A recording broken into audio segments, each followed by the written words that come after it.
지난 주일까지 해서 웨스트민스터 신앙고백서 제5장 섭리에 대해서 배우셨고요. 오늘부터 3주 정도에 걸쳐서 6장을 함께 배우겠습니다. 그 6장 제목이 조금 어둡죠. 인간의 타락과 죄와 죄의 형벌에 관하여 굉장히 무거운 주제입니다. 근데 이 6장 제목이 인간의라는 말로 시작하는 건 사실이지만요. 우리는 이 죄라는 주제를 다룰 때 이 인간을 출발점으로 삼지 않으려고 합니다. 대신에 하나님을 출발점으로 삼아서 죄를 생각하려고 합니다. 하나님께서 죄의 저자가 되신다. 죄라는 건 하나님에게서 나온 거다. 이런 이야기가 결코 아니고요. 하나님께서 인류에 대해서 어떤 계획이 있으셨는가 이걸 먼저 생각을 하면서 그 다음에 죄가 무엇인가 이걸 생각하자는 겁니다. 그 5장에서 여러분 그 섭리에 대해서 배우신 그 교훈이 있지 않습니까? 하나님과 그 하나님의 그 거룩하신 뜻 그걸 출발점 기준으로 삼고서 거기서 시작해서 우리는 인간의 타락, 우리의 타락과 우리의 죄를 생각하겠습니다. 죄가 무엇인지 그리고 죄에 대한 형벌 이게 뭔지 이걸 제대로 알려면 먼저는 하나님이 누구신가 하나님의 거룩하신 그 뜻이 어떠한가 이걸 먼저 알아야 합니다.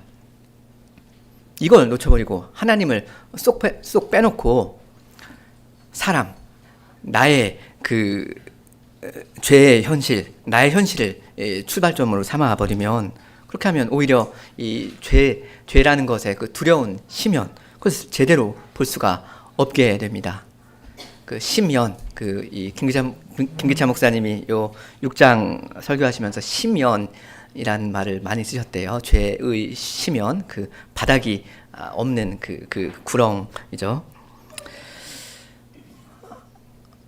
하나님을 생각하지 않고 죄를 생각하면 오히려 죄를 사람의 어떤 심리적인 상태 혹은 나의 불편함 혹은 나의 불쌍한 처지 이 정도로 생각할 위험이 있습니다. 죄를 자기 중심적으로 생각하는 겁니다. 죄마저 나 중심적으로 생각해 버리는 겁니다. 신세 한탄이라는 건 누구나 할 수 있는 것 아닙니까? 그 신자이든 불신자이든 신세 한탄이라는 거. 내가 어쩌다 이렇게 되었는가? 참 불행하다. 어쩌다가 내가 이렇게 거지가 되었는가? 어쩌다가 내 건강이 이렇게 되어버렸는가? 어쩌다가 내 친구가 다 나를 떠나버렸는가? 나 참 불행하다. 이건 누구나 다 생각할 수 있는 겁니다. 자기의 비참함 이것을 조금이라도 부분적으로라도 느끼고 그걸 말할 수 있는 거, 그걸 표현할 수 있는 거, 그 자체가 뭐 그렇게 대단한 것은 아닐 겁니다. 누구나 다 하는 거니까요. 신자라면 죄를 생각해야 하고 죄책을 생각해야 합니다. 죄라는 것은 하나님 앞에 내가 지은 것인데 내가 하나님의 그 사랑과 그 어미를 다 저버리고 하나님의 그 호의를 다 무시하고 이렇게 배은 망덕한 짓을 했구나. 내가 참 못할 짓을 했다. 내 죄책이 얼마나 큰가. 이거 신자라면 느껴야 하는 거죠. 이런 거 불신자라면 느낄 수 없는 것 아닙니까? 그러니까 죄로 인한 비참함 이건 누구나 다 생각을 하는 것인데 오직 신자만이 이 죄 그 자체를 생각할 수가 있습니다. 그 죄책이라는 게 어떤 것인가 이걸 신자는 가늠이라도 하기를 시작할 수가 있는 거죠. 근데 그렇게 하면 좋은 일일 텐데 그리고 우리 죄책에 대한 그런 그 심정은 점점 더 깊어져야 할 것인데 그것이 전부이면 또 안 될 것 같습니다. 하나님께서 사람을 창조하셨을 때 그때 어떠한 계획을 갖고 계셨는가 그거를 또 우리가 생각할 줄 알아야 합니다. 그 로마서 3장 23절에 그 말씀이 있지 않습니까? 모든 사람이 죄를 범하였다. 그래서 하나님의 영광에 이르지 못했다. 죄를 하나님의 영광과 관련해서 지금 사도가 이야기하고 있죠. 여기서 하나님의 영광이라는 것은 그 마지막 날 하나님께서 계획하신 그 목적지를 이야기하는 걸 겁니다. 그러니까 하나님께서 아담을 만드셨고 사람으로 하여금 생육하고 번성하게 하시고 이 사람들이 불어나서 하나님 나라를 이루어서 이 사람들이 그 영광스러운 목적지 하나님 나라, 그 완성된 하나님 나라에 다 들어가게 하신다는 거, 그게 하나님의 계획이었거든요. 그 영광스러운 목적지에 내가 이르지 못하게 되었구나. 내가 범죄함으로써 하나님의 그 계획을 내가 말하자면 망쳐놓았구나. 내 죄라는 게 그렇게 크구나. 내가 원래는 어떠해야 하는데 내가 지금 이 지경이 되었구나. 이런 것을 생각하여야 할 겁니다. 우리 먼저 신앙 고백서 1절 내용을 함께 고백하겠습니다. 1절. 우리의 첫 조상은 사탄의 간계와 시험에 미혹되어 하나님께서 금하신 열매를 먹음으로 죄를 범하였습니다. 그들의 이러한 죄를 하나님께서는 그분의 지혜롭고 거룩한 뜻에 따라 기꺼이 허용하셨는데 이는 그럼으로써 자기의 영광을 나타내기로 정하셨기 때문이었습니다.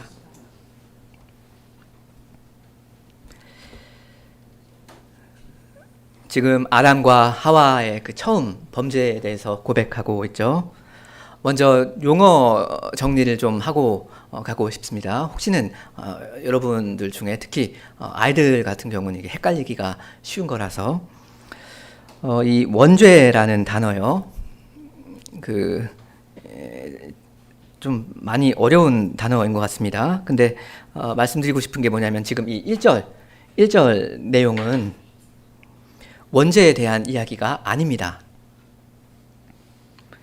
지금 이 1절 내용은 선악과를 이 아담과 하와가 따먹은 그 사건을 그 첫 범죄를 지금 이야기하고 있죠. 그렇죠? 그 이야기를 지금 하고 있는 거지 지금 원죄에 대해서 이야기를 하고 있는 게 아닙니다. 다시 말하면 아담이 그 선악과를 따먹은 그 죄, 그 첫 범죄는 그 범죄는 원죄가 아닙니다. 원죄라는 게 무엇인지 그건 2절부터 이제 차차 나올 겁니다. 그 원죄는 그 성경에 나오는 단어는 아니죠. 그 신학자들이 편의상 만들어 낸 뭐 그런 단어입니다. 용어입니다. 신학 용어인데 원죄라는 것은 사람의 죄책과 그리고 사람의 그 부패 이 상태를 묘사하는 그런 말입니다. 그렇게 쓰기로 이 신학자들이 이제 생각을 한 겁니다. 뜻을 그렇게 정했습니다. 그러니까 원죄는 그 선악과를 따먹은 그 죄를 가리키는 말이 아닙니다.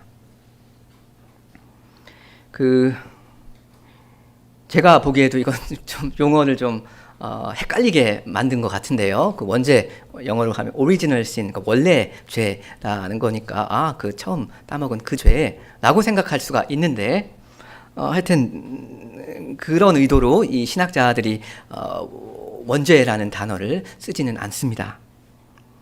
그러니까 아담이 원죄를 범했다 이렇게 말을 하면 그게 말이 안 됩니다. 그 원죄는 그 행위, 사건을 말하는 게 아니고 원죄라는 단어는 상태를 가리키는 말입니다. 동작이 아니고 상태를 가리키는 말입니다.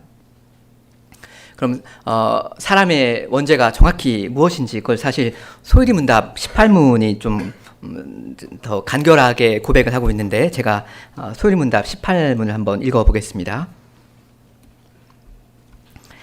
아담의 첫 범죄의 죄책과 원시의가 없는 것과 온 성품이 부패한 것인데 이것이 보통 원죄라 하는 것이다 합니다. 세 가지죠. 첫 범죄의 죄책, 그리고 원시가 없는 거, 원시가 사라져버린 상태, 그리고 온 성품이 부패한 상태. 요 세 가지를 이제 요약하면 두 가지로 또 요약할 수 있는데 요 세 가지를 지금 원죄라 부른다 합니다. 첫 범죄가 원죄다 이게 아니고요. 첫 범죄의 첫 범죄로 말미암은 발생한 그 죄책, 죄에 대한 그 책임, 그걸 가리켜서 원죄라 한다 합니다. 그리고 더불어서 그 사람의 마음이 그 부패해버린 거, 썩어버린 거, 이 상태, 이걸 가리켜서 원죄다 합니다. 아, 저 사람은 원죄가 있다 하는 말은, 아, 저 사람한테는 그 죄책이 있다. 그리고 저 사람의 마음이 부패해버렸다. 이걸 이야기하는 거지. 저 사람이 선악과를 따먹었다. 그 이야기를 하는 게 아닙니다.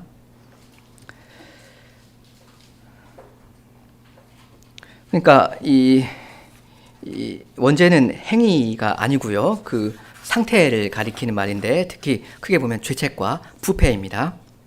이걸 좀 원인과 결과로 좀 제가 이야기를 해보겠습니다. 그 먼저 아담이 불순종을 했죠. 하나님께서 금령을 내리셨는데 그걸 금하신 그걸 먹어버렸습니다. 이 첫 범죄가 먼저 발생을 했고요.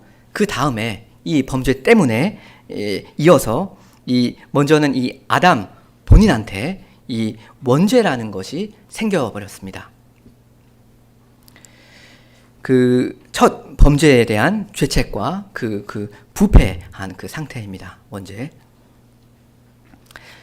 그러면 이 아담한테 있었던 이 원죄라는 것이 아담 본인에게만 머문 것인가 하면 그렇지 않고 그 후손 뭐 아담이나 가인이나 뭐 아벨이나 뭐 여러분이나 저나 모든 후손한테 이 원죄라는 것이 퍼져 버렸습니다. 전가가 된 거죠. 그래서 저나 여러분한테 원죄라는 것이 있는 것이고 이 원죄로부터 온갖 자범죄들이 나옵니다. 자범죄, 자기가 범한 죄. 어쨌든 순서는 이렇습니다. 아담의 처음 죄가 있고요. 그 선악과를 먹은 그 죄, 그 첫 범죄가 있고 그 다음에 아담의 원죄가 발생했고요. 그러니까 첫 범죄로 말미암은 아담의 그 상태를 말하는 겁니다. 그 다음에 그 아담의 후손인 우리한테 이 원죄가 발생을 하고요. 그 모친이 잉태하면서부터 발생하는 그 마음의 상태. 이 나의 원죄로부터 나의 자범죄가 나오는 것입니다. 그러니까 간단한 버전으로 정리하면 이렇습니다. 그 아담의 그 처음 죄가 있고요. 그 다음에 원죄, 그 다음에 자범죄. 아담의 처음 범죄, 그 다음 원죄, 그 다음에 자범죄.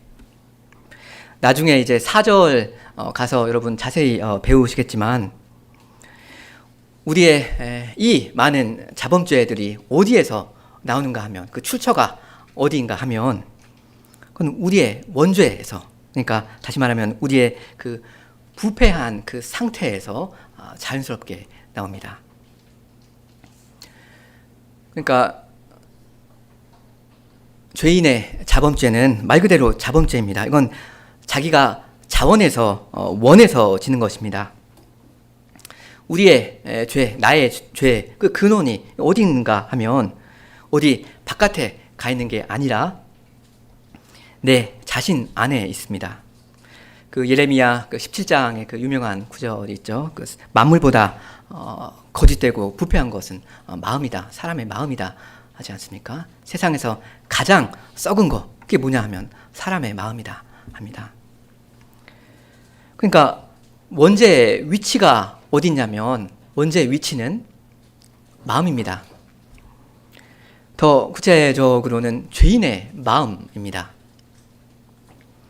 우리 마음이 썩어 있으니까, 이게 기왕 썩어 있으니까, 그러니까 썩은 열매가 자연스럽게 나는 겁니다. 그러니까 굳이 사탄이 야, 이 나쁜 짓 좀 해봐 뭐 이렇게 유혹을 굳이 하지 않아도 죄인은 알아서 죄를 짓습니다. 적어도 우리가 예수님 안에, 그 예수님이 우리 안에 거하지 않으면 그렇게 될 수밖에 없습니다. 그러니까 아담 이래로 우리의 자범죄는, 모든 자범죄는 이 원죄에서 나오는 겁니다. 그 참고로 말씀드리면 그 아담이 최초로 지은 그 범죄요. 그 선악과를 따먹은 그 죄. 이 자범죄인데 이 자범죄는 원죄에서 나온 게 아니죠. 자범죄를 따먹는 자범죄를 먼저 지었고 그 다음에 원죄가 아담 안에서 발생했다고 했지 않습니까? 이 첫 범죄, 이 첫 자범죄는 원죄에서 나온 것이 아닙니다. 그러니까 이 첫 자범죄는 원인이 없습니다.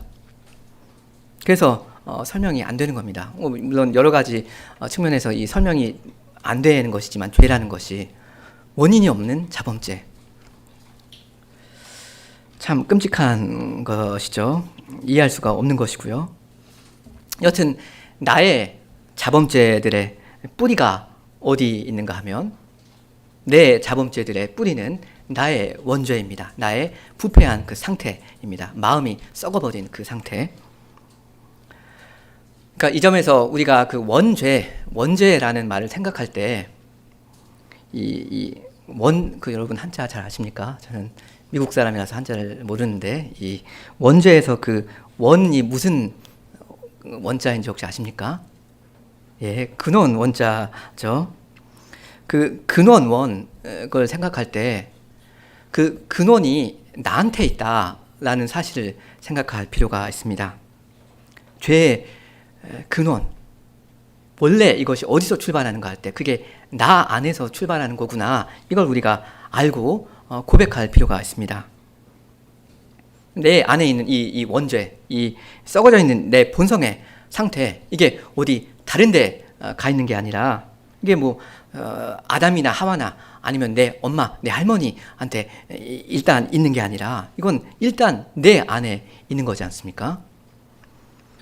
내 원죄는 나 안에 있는 것이어서 내가 이 원죄로 말미암아 내 자범죄들을 생산시키는 겁니다. 죄인은 그런 겁니다. 자범죄라는 게 나의 자범죄 어디서 온 건가 하면 나의 원죄입니다. 그러니까 이 원죄라는 말을 우리가 자꾸 아담한테만 붙여서 생각하기가 쉬운데요. 물론 이게 아담으로부터 말미암은 것이 맞습니다. 아담과 하와요. 근데 이 원죄라는 것이 사실은 내 안에 들어와 있구나. 이걸 오히려 더 심각하게 생각하시는 것이 좋을 겁니다.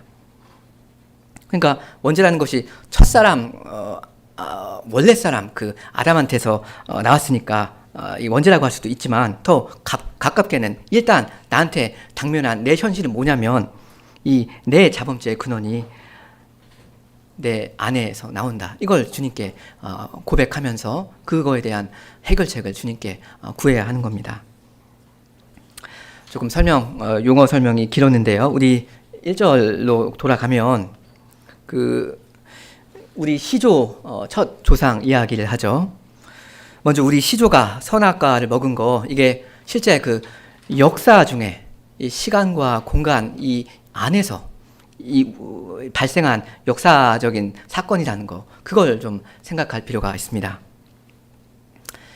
이게 역사적인 사건이라는 건 당연히 물론 창세기 3장을 그 이야기를 읽어도 얼마든지 알 수 있지만요. 우리 로마서 5장을 좀 보려고 합니다. 우리 로마서 5장 12절부터 14절을 좀 함께 읽으면 좋겠습니다.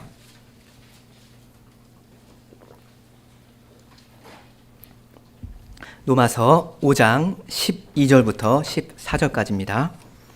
그러므로 한 사람으로 말미암아 죄가 세상에 들어오고 죄로 말미암아 사망이 들어왔나니 이와 같이 모든 사람이 죄를 지었으므로 사망이 모든 사람에게 이르렀느니라.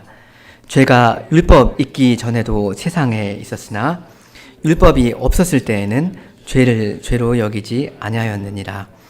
그러나 아담으로부터 모세까지 아담의 범죄와 같은 죄를 짓지 아니한 자들까지도 사망이 왕노릇하였나니 아담은 오실자의 모형이라. 다른 것 말고 이 아담과 그리스도에 대해서만 좀 집중을 하려고 합니다. 여기 14절 제일 끝에 그 오실 자라고 하지 않습니까? 예수님이죠. 그러니까 이 본문에 아담이라는 인물이 등장하고요. 그리고 이 14절 끝에는 예수님이라는 또 다른 인물이, 역사적 인물이 등장합니다.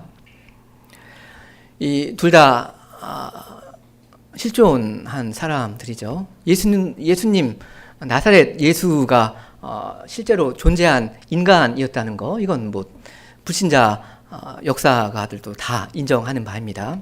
그분이 뭐 하나님이다, 이거에 대해서는 뭐 의견이 다르겠지만요. 그러니까 예수님 100% 실존 인물 맞습니다.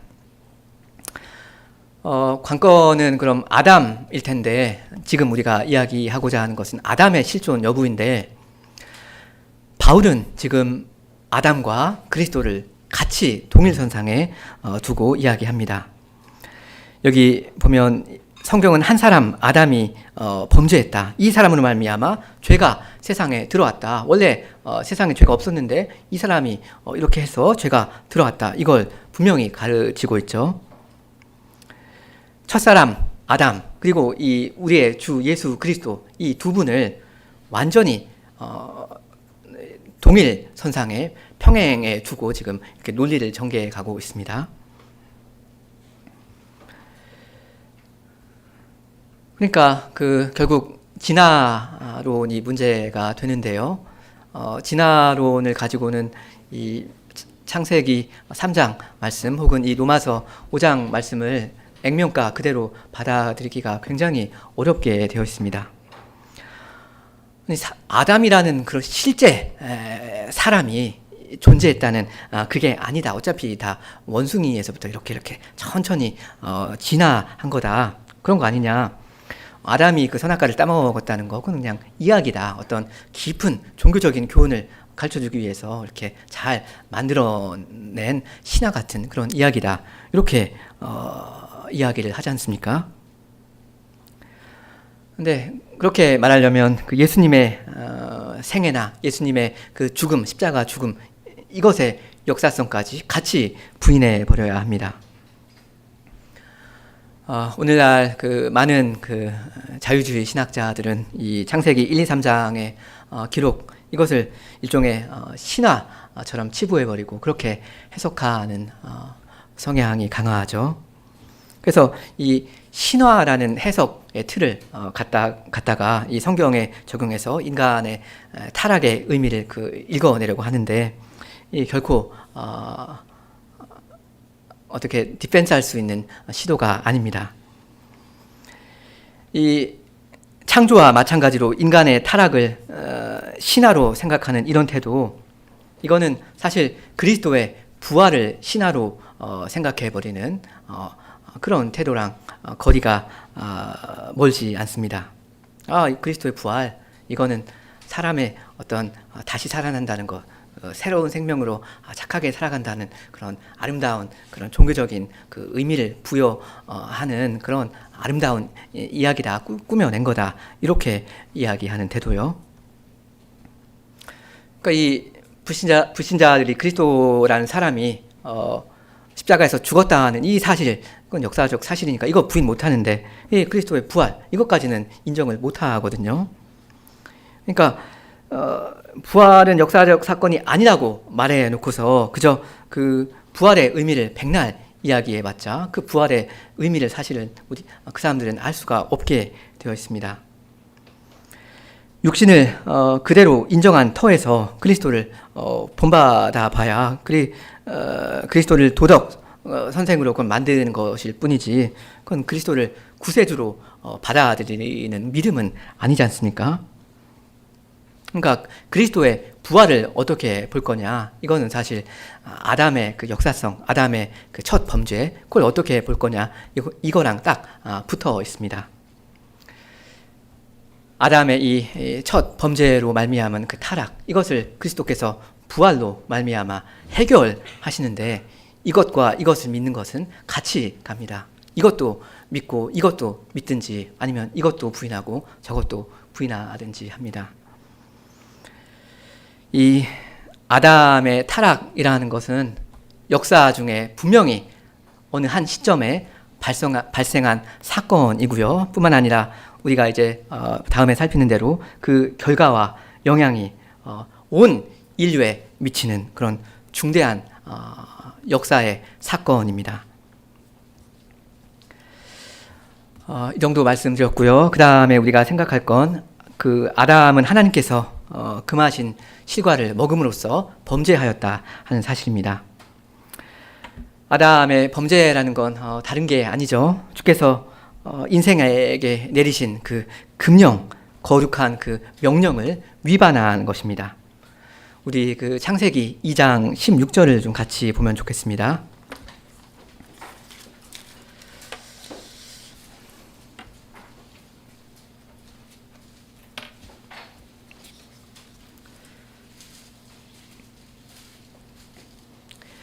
창세기 2장 16절과 17절 같이 읽겠습니다.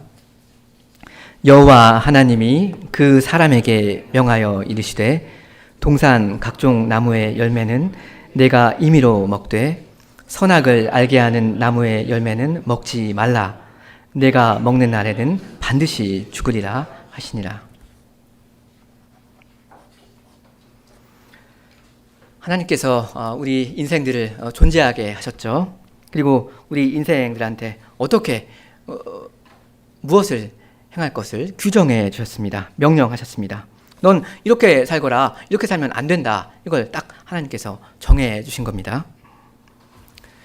토기장이가 뭐 토기를 만들면서 이거는 이렇게 쓰겠다. 이건 저렇게 쓰겠다. 이걸 얼마든지 토기장이 마음대로 정할 수 있지 않습니까? 그렇다면 창조주 하나님께서 인생을 창조하셨으면 피조물 된 인생은 당연히 하나님의 모든 말씀에 복종해야 됩니다. 피조물인 인생이 하나님을 순종하고 사는 거 절대적인 명령입니다. 인생이 어떤 조건이나 어떤 이유를 묻고 따지고 될 것이 아니라 무조건 그대로 따라야 하는 오명입니다. 하나님의 모든 명령은 오명입니다. 근데 한낱 사람이 이 하나님의 말씀을 어겨버리는 그러한 사건이 실제로 발생했다 이겁니다. 이 천지가 뒤집힐 만한 그런 충격적인 사건이 발생을 한 거죠. 아무것도 아닌 그 한낱 사람이 사람 주제, 피조물 주제, 그 크신 하나님의 말씀을 거역해 버렸다. 이건 생각하기가 참 어려운 일입니다.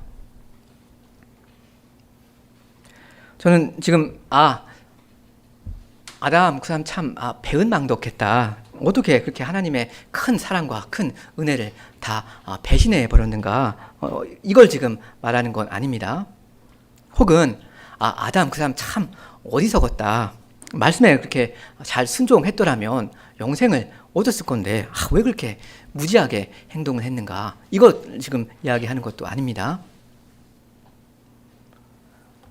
어떻게 사람이 피조물 주제 감히 하나님의 말씀에 아니오라고 할 수 있는가? 아니오라는 생각 자체를 사람이 할 수가 있는가? 이걸 지금 이야기하는 겁니다. 사람은 그 주님의 그 주권 아래에 있는 존재이죠. 그래서 절대 복종해야 됩니다. 내가 순종하면 복 주신다고 하니까 그러니까 순종하겠다. 불순종하면 그럼 내가 불행해지니까 내가 비참해지니까 내 죄에 대해서 책임져야 하니까 그러니까 하나님 말씀 거역 안 할란다. 착하게 살란다. 이렇게 하는 게 아닙니다. 뭐라고 말씀하시든 우리는 네 라고 해야 합니다. 말씀하시옵소서 주의 종이 듣겠나이다 해야 합니다. 말씀 한번 해 보십시오. 그럼 내가 검토해 보겠습니다. 한번 따져보고 순종할지 말지 알려드리겠습니다. 이거 아닙니다. 죽어라 하셔도 복종해야 할 겁니다. 이 선악과 금령 내가 먹는 날에는 반드시 죽으리라 이 말씀을 하셔서 더더욱 주님의 말씀에 복종하게 이렇게 유도를 하셨는데, 인도를 하셨는데, 너 먹는 날에 진짜 죽을 거다 이 말씀 안 하셨으면 그럼 순종 안 해도 되는 겁니까? 하나님 그런 분이십니까?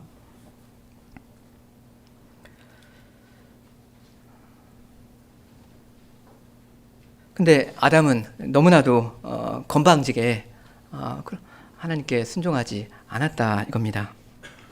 여러분은 이게 이해가 되십니까? 아담이 그 선악과를 따먹은 그 첫 범죄 납득이 되십니까? 납득이 안 되셨으면 좋겠습니다. 점점 여러분이 그리스도를 믿으신 분으로서 하나님의 성품을 닮아가고 점점 더 거룩한 사람으로 되어가고 또 거룩한 교회로 전진해 가시면서 점점 더 이 아담의 첫 범죄가 도무지 이해가 안 되는 충격적인 사건으로 여러분의 마음에 다가오시면 좋겠습니다.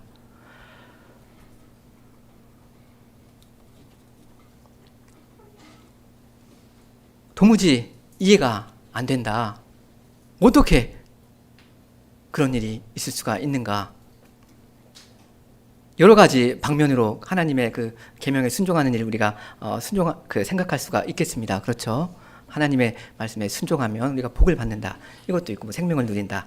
혹은 하나님이 주님이시니까 우리는 순종해야 된다. 혹은 하나님이 창조주시니까 우리는 피조물로서 복종해야 된다. 여러 가지로 이야기할 수가 있겠는데, 여러분이 점점 신앙생활을 하시면서 뭐냐 이거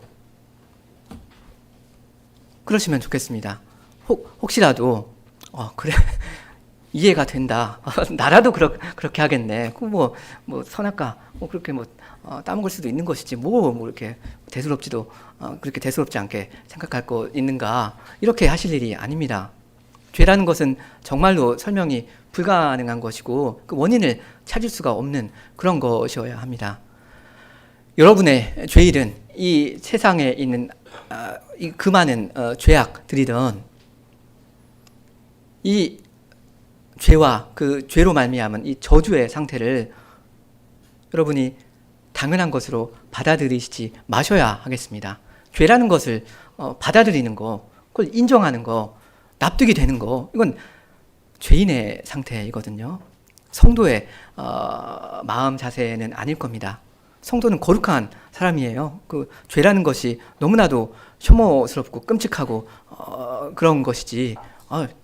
같이 같이 원래 사람이 다 그런 거다. 뭐 이렇게 자꾸 책 잡고 그러면 안 된다. 그냥 사람이 그냥 그렇게 다들 살아가는 거다. 이렇게 할 일이 아닙니다. 적어도 장성한 신자라면, 성도라면 그렇습니다. 여러분이 그 아담의 그 첫 범죄를 도무지 이해하지 못하신다면 여러분께 지금 하나님께서 주시는 그 많은 계명에 대해서는 여러분 어떤 태도를 갖고 계십니까?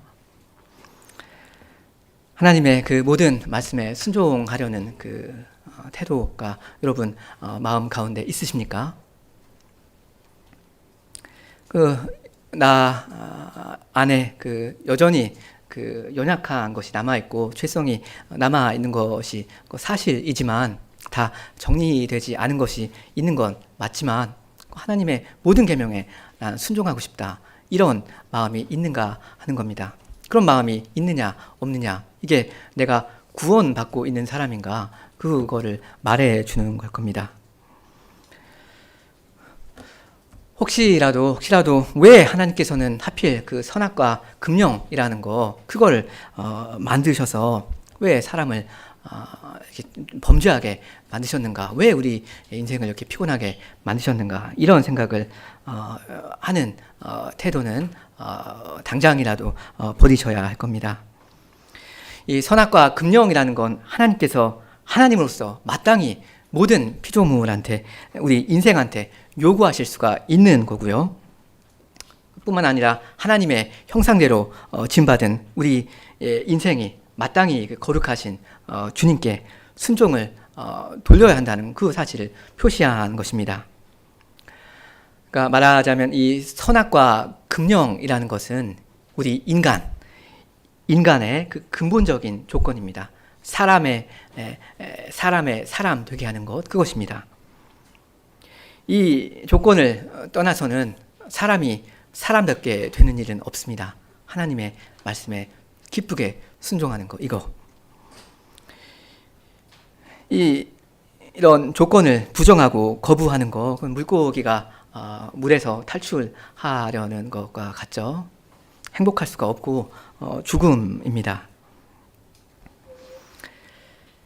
그 선악과 금령, 그 짧은 한마디 말씀에 담겨있는 그 하나님의 그 말씀의 그 권위, 그 거룩하심 앞에서 벌벌 떨면서 내가 절대로 하나님의 말씀에 불순종해서는 안 되겠다 하는 이 마음, 이게 사람이라면 당연히 마땅히 갖추어야 하는 그런 근본 조건입니다.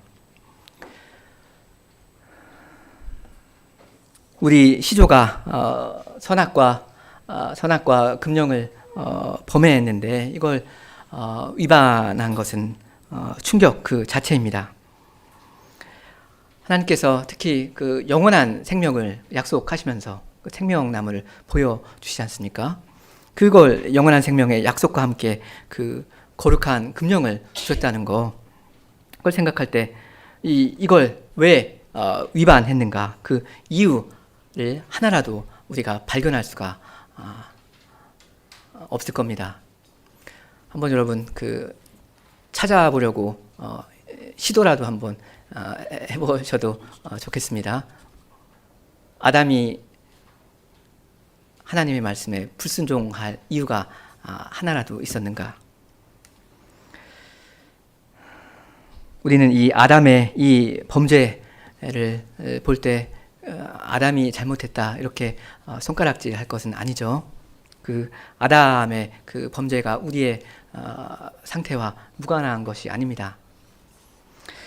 내가 아담이었다면 내가 더 잘했을 거다. 나라면 실수 안 했을 거다. 이렇게 고백을 여러분 하시겠습니까? 우리가 그 아담 안에서 범죄해 버렸다는 이 사실에 우리가 떨면서 주님께 우리의 죄를 다 낱낱이 고백하는 게 옳을 겁니다.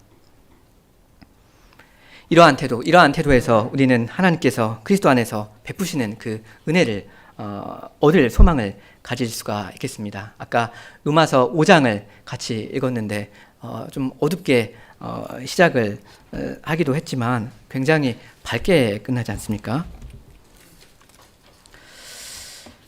죄가 인생의 지혜와 능력으로는 납득할 수가 없고 설명할 수 없는 그런 두려운 것이죠. 이해 불가능한 것이지만 이 죄의 두려운 심연, 이게 문제의 마지막도 아니고 이 곤경의 막다른 골목도 아닙니다. 이 로마서 5장 한 15절 정도부터 하반절만 여러분 나중에 한번 쫙 읽어보십시오. 하반절에 얼마나 그 영광스러운 내용이 나오는지. 15절부터 아주 간단히만 하반절을 내용을 읽어보겠습니다. 15절 하반절. 한 사람 예수 그리스도의 은혜로 말미암은 선물이 많은 사람에게 넘쳤으리라. 16절 하반절. 은사는 많은 범죄를 인하여 의롭다 하심의 이름이니라. 17절 하반절. 한 분 예수 그리스도로 말미암아 생명 안에서 왕노릇 하리로다. 18절 하반절. 많은 사람이 의롭다 하심을 받아 생명에 이르렀느니라. 19절 하반절. 많은 사람이 의인이 되리라. 20절 하반절. 은혜가 더욱 넘쳤다. 21절 하반절. 영생에 이르게 하려 합니다. 이 12절이 한 사람으로 말미암아 죄가 세상에 들어왔다. 이 굉장히 대책이 없어 보이는 이런 절망적인 역사적인 사실로 시작했는데, 이 하나님께서 사람을 어떻게 구원하시는지 이 5장에 쫙 이제 나오죠. 그러니까 하나님의 말씀이 죄에 대해서 가르치는 것이 이 죄 그것 자체가 전부인 것이 전혀 아닙니다. 죄에서 우리를 어떻게 구원하시는가? 아무리 봐도 그 설명이 불가능하고 어떻게 사람을 여기서 건져낼 것인가? 그 대책이 보이지 않는 이 죄에서 사람을 건져내신다는 거요. 이것까지도 하나님의 그 거룩한 작정 안에 있을 뿐만이 아니라 하나님께서 그 지혜롭고 거룩하신 뜻을 좇아서 이 문제를 친히 다루어 주신다. 그리스도를 보내주셨다. 이거를 성경이 가르치죠. 우리 요한복음 3장 16절 이하를 같이 읽고 마치려고 합니다.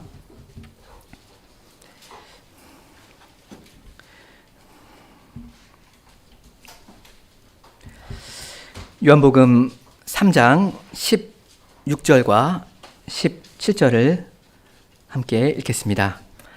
하나님이 세상을 이처럼 사랑하사 독생자를 주셨으니 이는 그를 믿는 자마다 멸망하지 않고 영생을 얻게 하려 하심이라. 하나님이 그 아들을 세상에 보내신 것은 세상을 심판하려 하심이 아니요 그로 말미암아 세상이 구원을 받게 하려 하심이라.